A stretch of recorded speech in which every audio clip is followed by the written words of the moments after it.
When we begin to look at the food we eat each day, we begin to see that there are different nutrients present in the different foods we eat. And the study of those constituents of that food materials is what we'll be looking at today in Biology 101, a course that is studied majorly by year ones. Hello all, welcome to Ferdinand Tutorials. My name is Ugochukwu Kingsley and I'm a recently graduated student of biochemistry in a Nigerian university. So I'll actually be talking to you about this concept of the constituents of food materials in this Bio 101. So I want you to get your seat ready, I want you to get your drink and then, relax and watch this video. It's very educational and you will learn a lot from here. Now for year ones, this is the book you'll be using. This is it, Basic Biology for Universities. And I'll be using this to teach you all today. This is my board, so we'll be interacting majorly. So now I said I will be talking about the constituents of what? Of food materials. Now when we begin to look at constituents of food materials, we're looking at what is, composed in the food I eat. When I eat a rice and beans, what is composed in it? What are the nutrients composed there? What are the nutrients that food is made up of? When I eat, gari and a soup, what are the nutrients that are made, up of that food I ate? So we begin to look at, there are different constituents of the foods I eat on a daily basis. So this is what we'll be looking at. Now in this constituent of food materials, we have what we call the micro and the macronutrients. We're looking at the micro, this is micro, and then we have the what? The macronutrients. Good. Now when we're looking at the micro is more like, the nutrients or the constituents that are required by the body in small quantity. That is micro.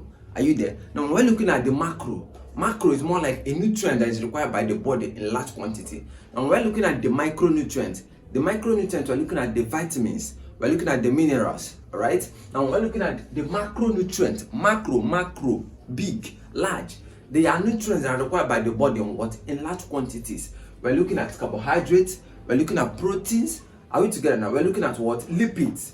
Those are what? Those are macronutrients. So today I want us to look at these nutrients one after the other, both the macro and the micro.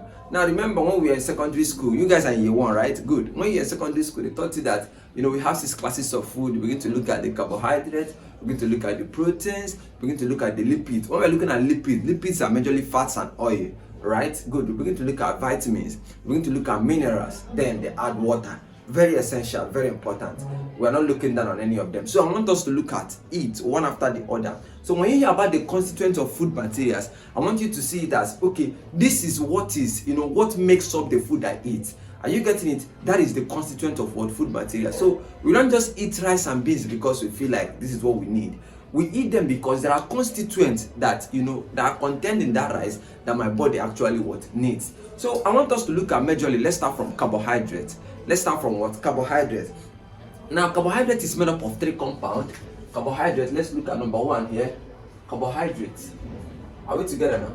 Carbohydrates. Now, this is one of the constituents of the food we eat. Now, carbohydrates is made up of what? It's made up of 3 compounds. Carbon, hydrogen, and what? Oxygen. Carbo, you begin to look at carbohydrate. Hydrate is more like water, right? And that's why we use the general formula. We use something like CH2O. Are we together now? And then we add all of them. N.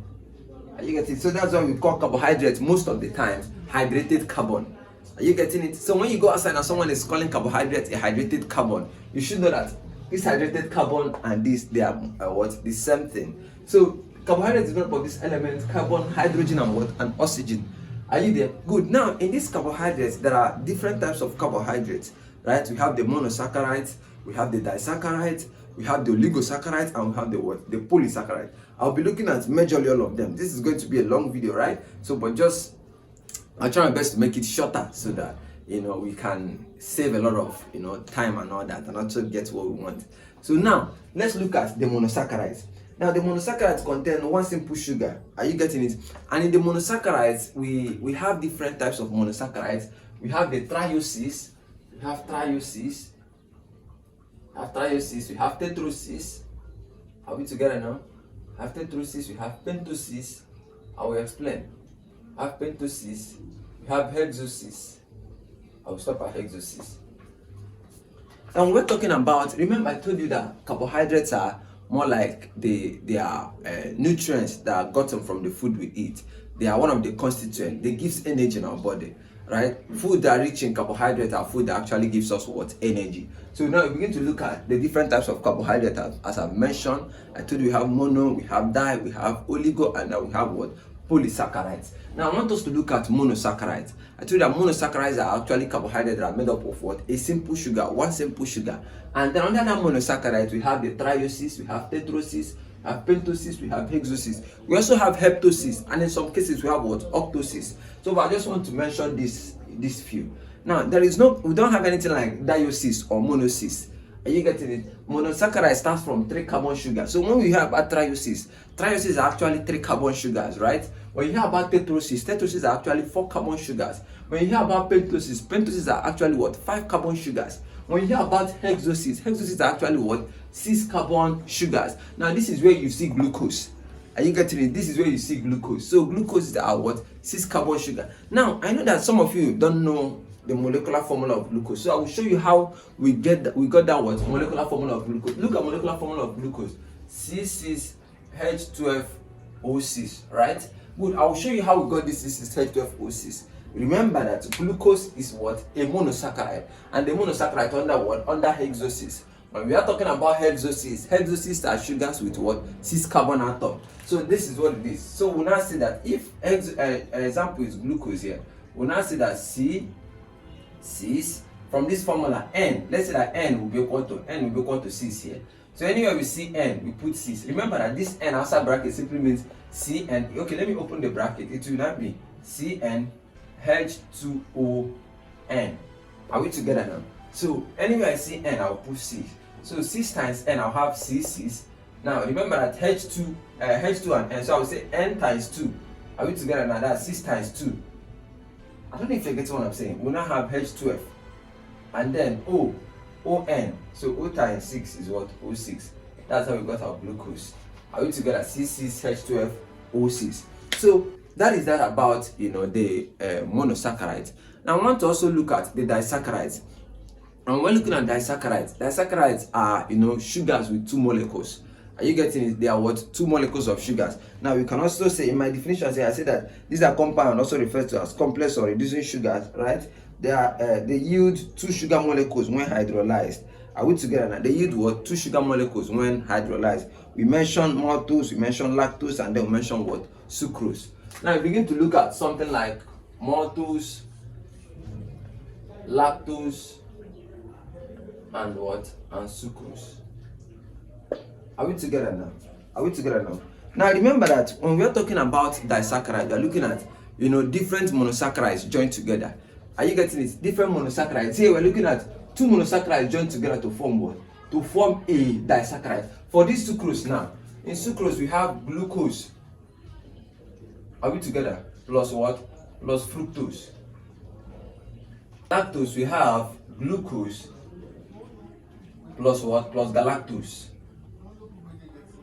And then in maltose we have 2 glucose units. Are we together now? 2 glucose units.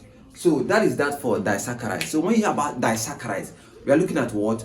2 monosaccharides combined together. When you hear about monosaccharide, we are looking at what? 1 sugar molecule. Are we together? 1 sugar what? Molecule. So let's look at oligosaccharides, which is the third type of carbohydrate.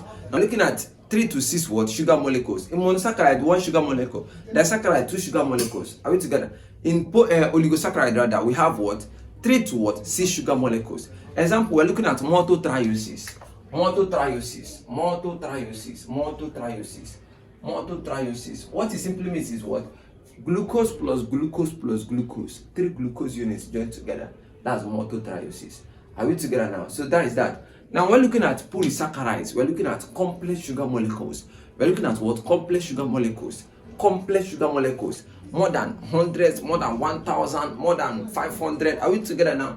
When I mean complex sugar molecule, I mean maybe glucose plus glucose plus glucose plus glucose plus glucose plus galactose plus glucose plus fructose plus up to maybe 1,000 subunits. Are you getting it? That's what makes up what? A polysaccharide. Example, we're looking at starch. Starch is an example of what? Of a polysaccharide. Are we together now? We're looking at chitin. The examples of what? Polysaccharides and all that. So that is that about polysaccharides. Now let's continue. Now we have sources of carbohydrates. You know, some of them, we have the yam, we have the rice. Are you getting it? The gari, all of them. Now when you take in this food, you get the what? The carbohydrate, which is a constituent. Don't forget, a constituent. Are we together now? So that is that. Now let's look at proteins. Now proteins are biomolecules. Are you getting it? Proteins are what? Are biomolecules. Now when we begin to look at biomolecules, we are looking at biological molecules that are essential in the body. Now the protein that we see today is formed from what? From amino acids. From what? Amino acid. For those of you that will be studying biochemistry, you'll be learning about amino acids. Then you begin to look at the structures of what? Of amino acids. Now I will give you a simple structure of amino acid. We have something like this. This is an amino acid, and then this is the acidic, chain. This is the basic chain. Are we together now? And then here is the what? Arrow group. This is the structure, general structure of what? Of an amino acid. Now for a protein to be formed, there are different amino acids that come together to form what? A protein. When two amino acids join together, they form what? A peptide. Are you getting it? The continuum formation, we have a dipeptide, we have a tripeptide, we then have a polypeptide, and then the polypeptide will now form a what? A protein. So when we are looking at the subunit, the unit of protein, this is the unit, and this is what? Amino acids. You understand? For biochemistry, they will be looking at the structures of 21 amino acids. It was 20 before we now have cysteine. You understand? Which makes the amino acid 21. Talking about the naturally occurring amino acids. Now we begin to look at the glycine, the alanine, valine, leucine. For you one, I know it's more like it's confusing you. So, but just understand that for a protein to be formed, there are what? Units of amino acids that come together to form a protein. Now that is that. I told you that we have the different elements. When we are talking about carbohydrates, I told you that we have three major elements. Only three elements of what? Of carbohydrates. Now in protein we have more than three. Are we together now? In protein we have carbon, we have hydrogen, we have nitrogen, and we have oxygen. Are we together now? We have what? Carbon, nitrogen, hydrogen, and what? And oxygen. Those are the four elements of what? Of protein, like the four elements or the four compounds. Are you getting it? That are found in protein. Are we together now? So that is that. Now we begin to look at why we eat carbohydrates and it digests faster as opposed to protein. Now we begin to look at one important thing is the composition of what? Nitrogen in protein. Do you understand? Nitrogen that is present in protein. Nitrogen present in protein decreases the digestive process. In as much as enzyme is in this digestive process, but the presence of nitrogen in this particular protein reduces the digestion. That's why when you eat rice and then when you eat beans takes longer to digest. Are you getting it? As opposed to what? When you eat rice. Now rice contains just these three elements, no nitrogen here. So nitrogen here reduces. It's more like moderates the process. Are you getting it? So there is no fast digestion, even though enzyme is present. So that is that about protein. Now we begin to look at some of the functions of proteins. Proteins are required for growth. Are we together? Proteins are required for growth. This is the book I'm using. For those of you that have not gotten your book, make sure you get this. This is the book I'm using. For all you want, for Imo State University student, this is it. So, but if your university is not in Imo State, you can, get your book, from your university. Remember, I'm teaching with this particular guideline for Imo State University student. So, we believe it's almost the same thing with other university. Thank you. So now we begin to look at the functions. I told you that they are required for growth and raw material for biosynthesis of biomolecules. You understand? So protein helps us to grow. When we eat foods rich in protein, it increases our growth process and development too. It helps also to build up our systems. It helps to repair worn out tissues. So the importance of protein in our body can never be overemphasized. So that is that. Now the last nutrient I will talk about here is fat and oil. I'll be stopping at fat and oil. Fat and oils are lipids, right? Fat and oils are lipids. They are very essential in our body. They are important. They are another macronutrient that are needed in our body. Are you getting it? Now we begin to look at fats and oil. We say that lipids are soluble and insoluble in some solvents. Are we together now? Now when we look at there's what we call polar and non-polar. As a biology student, as a newly admitted student in university, you need to know this. And we're talking about polar solvents. Polar solvents more like include, we have the water. Are we together? You have ethanols. They are what? They are polar solvents. When we look at the non-polar solvents, we're looking at ether. We're looking at benzene. We're looking at chloroform. Are we getting it? So these are polar solvents because they possess an ion, hydrogen ion. Are you getting it? Now these ones do not. That's what makes this one polar and this one what? Non-polar. So now you begin to look at lipids. Lipids are fat and oil. I want you to look at your margarine. I want you to take your mind back, your vegetable oil. You understand? Those are lipids. So now lipids generally are soluble in non-polar solvent. They are soluble in non-polar solvent, but insoluble in polar solvent. I'll go again. Lipids are generally soluble in non-polar solvent, but insoluble in polar solvent. That is to say, lipid can dissolve in ether, lipid can dissolve in benzene, can dissolve in chloroform, but lipids cannot dissolve in water. Lipids cannot dissolve in ethanol. Also, another example of this non-polar solvent, we have acetones. Are we together now? So these are lipids. These are what they can dissolve in. These are the compounds they can dissolve in. Are we getting? So these are the general definition of lipids. So when you get your oil, that's why when you put your oil together in the water and you shake, at the end of the day, all of them will come back. Then when you form these, smaller, balls there, you begin to think that they've dissolved. They've not. When you allow it to rest, all of them, will be separated. So that is that. Oil will be on the top, water will be down. So lipids, that oil can only dissolve in ether, can only dissolve in benzene, can only dissolve in chloroform, can only dissolve in acetone, not in water or ethanol. So I would have continued, but because of our time, I'll be stopping here. In our next class, we'll be looking at minerals and then vitamins, and also we'll look at some enzymes, what enzymes are. So I want you to share this video if you've not shared this video.